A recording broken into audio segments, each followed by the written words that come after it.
Hello everyone and welcome to the Whimsy Stamps YouTube channel. This is Dawn. I have a quick and easy thank you card using the new Whimsy Stamps 6x6 heart-to-heart paper pack along with their thanks die. I'm going to use this holographic cardstock to die cut the thank word out. I just love this cardstock. I think it really dresses up a simple card.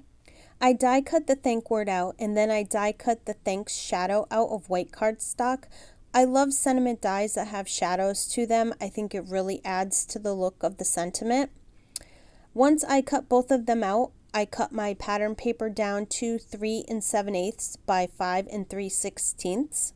I cut a piece of black cardstock to 4 1/8 by 5 3/8, and I cut a piece of black strip to go across the front of the card to 1 5/16 by 3 7/8. Next, I glue the holographic thanks word onto the white shadow cutout. I take a piece of craft foam and I glue it to the back of the pattern paper to give the card some dimension. I think by adding dimension to the card, it also dresses up a simple card. Next, I glue the pattern paper to the black cardstock, and then I glue that pattern paper panel to a piece of white cardstock folded to 5 1/2 by 4 1/4. When I'm done, I glue the black strip of paper to the front of the card.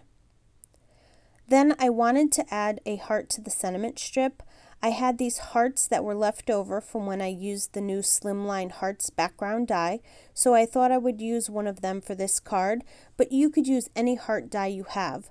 I colored the heart using a pink Copic marker that matched the color hearts in the pattern paper. I placed the sentiment and the heart where I wanted them to go on the card, and then I glued them to the black strip of paper. I always love to add some shine to my card, so I decided to add some clear Wink of Stella to the heart to give it some shine since it was next to the holographic thanks word. Even though this card is simple, I think it really makes a statement. It is also a very quick and easy card to mass produce if you wanted to. That completes my card for today. I hope you enjoyed it. I want to thank you for joining me on the Whimsy Stamps YouTube channel. Links to all the products I used today are in the description below. Be sure to subscribe to the Whimsy Stamps YouTube channel and their other social media platforms so you don't miss out on any upcoming releases and great videos. Also, be sure to check out their website for any new releases they have. As always, thanks for stopping by and have yourself a wonderful day.